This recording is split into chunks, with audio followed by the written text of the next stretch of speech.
Sword master. बहुत समय पहले एक ताकतवर इंसान ने अपनी जादुई हथियार से हेवन और अर्थ को सील कर दिया था। कुछ समय बाद उसका हथियार 10 टुकड़े हो गए थे और वो 10 टुकड़े एक स्वॉर्ड में तब्दील हो गए और वो सारे स्वॉर्ड अलग अलग जगहों में चले गए थे। कहा जाता है कि जो भी वो 10 स्वॉर्ड को पालेगा हेवन और अर्थ के सील को ब्रेक कर सकता है और उसको इतनी ज्यादा डिवाइन पावर मिलेगी जिससे वो हेवन और अर्थ को एक कर सकता है। एपिसोड 1 स्टार्टिंग में हमें एक लड़की को दिखाया जाता है जो अपनी वेडिंग के लिए तैयार हो रही होती है। उसका नाम युनजिंग होता है। तभी उसका नौकर आता है और कहता है कि सभी लोग आ चुके हैं। युनजिंग कहती है कि ठीक है, मैं कुछ देर में आ रही हूँ। फिर सीन शिफ्ट होता है और हमें जिंग फैमिली के बाहर के साइड का दिखाया जाता है जहाँ पे बड़े बड़े फैमिली आ रहे होते हैं वेडिंग अटेंड करने के लिए। वहाँ पे सैन फैमिली के लोग भी आए रहते हैं और वो अपने साथ बड़े बड़े गिफ्ट भी लाए रहते हैं। मिस्टर सैन को देखकर मिस्टर जिंग कहता है कि मुझे माफ करना कि मैं आपको पर्सनली वेलकम करने नहीं आ पाया। जिस पर मिस्टर सैन कहता है कि इसकी कोई जरूरत नहीं थी और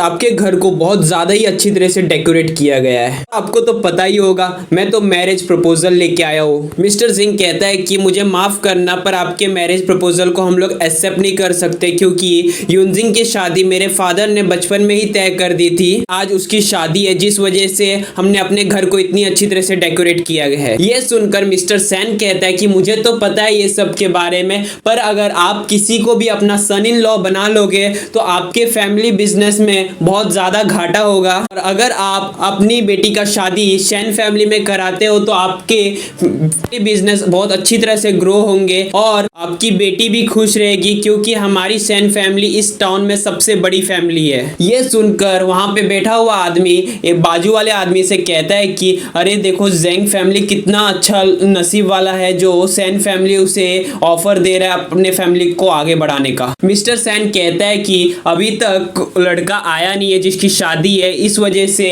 उसकी जगह पर मेरे साथ उसकी शादी करा दो। मिस्टर सैन इशारा करके अपने 2 नौकर को बुलाता है जिसके हाथों में 2 बड़े बड़े बॉक्स होते हैं। फिर वो दोनों बॉक्स को खोलता है जिसके अंदर ढेर सारे सोने के सिक्के होते हैं और कहता है कि अगर आप अपनी बेटी की शादी मुझसे कराओगे तो ये सारे सोने के सिक्के आपके हो जाएंगे। फिर मिस्टर सैन कहता है कि अगर आज आपकी बेटी का शादी नहीं हुआ तो इस टाउन में आपकी फैमिली का बहुत ज्यादा मजाक उड़ाया जाएगा। जिस पर मिस्टर जिंग कहते हैं कि आपके बात कहना सही है, पर मेरे फादर के बातों से मैं पीछे नहीं हट सकता, जिस वजह से मैं शादी को कैंसिल नहीं कर सकता। ये सुनकर मिस्टर सैन कहता है कि ठीक है, अगर वो लड़का अगरबत्ती खत्म होने से पहले आ जाता है तो उसकी शादी युनजिंग से करा देना, अगर नहीं आ पाया तो उसकी शादी मेरे से कराना होगा आपको। जिस पर मिस्टर जिंग मान जाते हैं, अगरबत्ती खत्म होने तक हम लोग इंतजार करेंगे उसका। ये सुनकर मिस्टर सैन कहता है कि वो तो नहीं आने वाला है। फिर सीन शिफ्ट होता है और हमें एक लड़की को दिखाया जाता है जिसका नाम शाओशी होता है। वो अपने साओचेन से पूछती है कि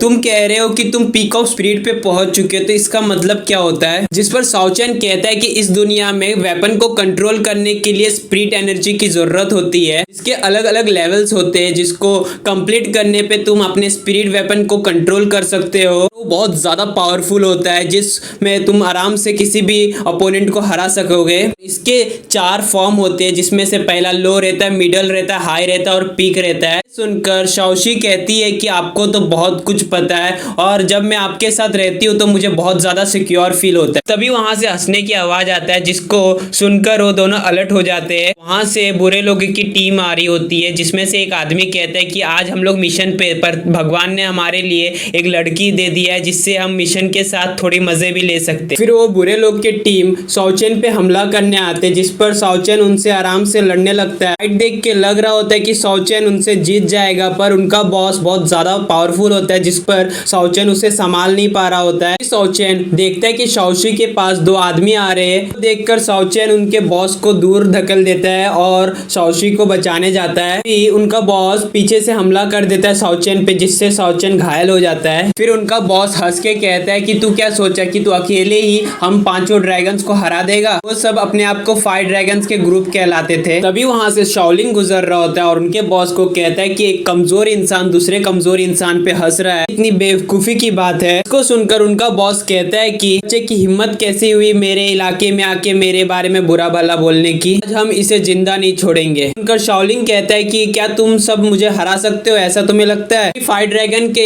एक साथी उसके गले में लॉकेट देखकर कहता है कि हमें मिस्टर सैन ने इसी को मारने के लिए भेजा था। सुनकर उनका बॉस कहता है कि अगर हम इसे आज खत्म कर देंगे तो हमें जिंदगी भर के लिए किसी भी खाने पीने की जरूरत नहीं रहेगी, हमारे पास ढेर सारे पैसे रहेंगे, फिर हमें ये सब काम करने की कोई जरूरत नहीं रहेगी। ये कहकर वो पांचों जन उसे मारने के लिए जाते हैं, पर शाओलिंग उन्हें आराम से मार देता है। को देखकर शाओचन भी सोचता है कि ये कितना पावरफुल है। फिर शाओचन शाओलिंग के पास जाता है और वो अपना नाम बताता है। शाओचन शाओलिंग से उसका नाम पूछता है, जिसपे शाओलिंग अपना नाम बताता है और कहता है कि मैं अभी जल्दी में तो किसी और दिन मिलूंगा तुमसे। दूसरी तरफ हमें एजिंग फैमिली का मेन हॉल दिखाया जाता है, जहाँ पे मिस्टर सैन उस अगरबत्ती को देख रहे होते हैं, सोच रहे होते कि जैसे ही ये अगरबत्ती खत्म होगा वैसे ही मैं यूनजिन से शादी कर लूंगा। सभी लोग अपने आप से कह रहे होते कि वो लड़का कब से आया नहीं है, कितना टाइम हो चुका है। तभी वहाँ पे शाओलिंग का एंट्री होता है और मिस्टर जिंग को वो ग्रीट करता है। को देखकर मिस्टर सैन उससे पूछता है कि तेरा नाम क्या है और तू है कौन। फिर शाओलिंग अपने आप को इंट्रोड्यूस करता है और बोलता है कि मेरे मास्टर ने मुझे यहाँ पे शादी करने के लिए भेजा है। पर मिस्टर जिंग कहता है कि तुम्हारे पास वो पेंडेंट है क्या। फिर शाओलिंग अपने गले से पेंडेंट निकालता है और मिस्टर जिंग के नौकर को दे देता है। मिस्टर जिंग यूनजिंग का भी पेंडेंट लाने बोलते हैं और देखते दोनों का मैच करके जो दोनों का मैच हो जाता है, जिससे सभी को पता चल जाता है कि शाओलिंग ही वो लड़का है जिसकी शादी यूनजिन से होने वाली है। ये सब देखकर मिस्टर सैन को अच्छा नहीं लग रहा होता है। फिर मिस्टर सैन मिस्टर जिंग को कहता है कि आप इस लड़के को अपना सन इन लॉ बनाना चाहते हो। वो लड़का अपने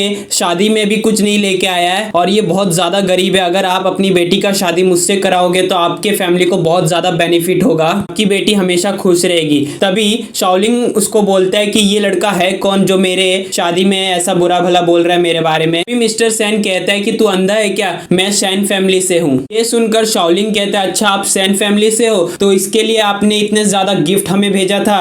फिर मिस्टर सैन कहता है कि तुझे किसने कहा कि वो तेरे लिए था, चल मैं देखता हूँ तेरे अंदर कितनी कैपेबिलिटी है जो तू यूनजिंग से शादी कर सके। फिर मिस्टर सैन अपने एनर्जी बॉल से शाओलिंग पे हमला करता है, तभी उसके आजू बाजू में बैरियर बन जाता है। वो बैरियर यूनजी बनाई रहती है। यूनजिंग कहती है कि मेरे ग्रैंडफादर ने मेरी शादी बचपन में ही तय कर दी थी और कहा था कि जिसके पास भी ये पेंडेंट होगा उससे मुझे शादी करना होगा। आज हमारे फैमिली के लिए बहुत बड़ा दिन है, अगर आपको मुझसे लड़ना है तो भी मैं पीछे नहीं हटूंगी। और अपने अंदर से स्पिरिचुअल एनर्जी बाहर निकालने लगती है यूनजिंग। उसकी स्पिरिचुअल एनर्जी को देखकर शाओलिंग कहता है कि तुम तो बहुत छोटी उम्र में ही फोकस लेवल पे पहुंच चुकी हो। फिर मिस्टर जिंग भी कहता है कि अब शादी को शुरू किया जाए क्योंकि लड़का भी आ चुका है। कहता है कि मेरे फादर के हिसाब से यूनजिंग की शादी इसी लड़के से होगी। फिर मिस्टर सेन वहां से जाने लगता है और उस शाओलिंग को कहता है कि तू औरतों के पीछे छुपने वाला लड़का है और मैं तुझे कभी माफ नहीं करूंगा। ये कहकर वो वहां से चले जाता है और यहीं पे आज का एपिसोड खत्म होता है।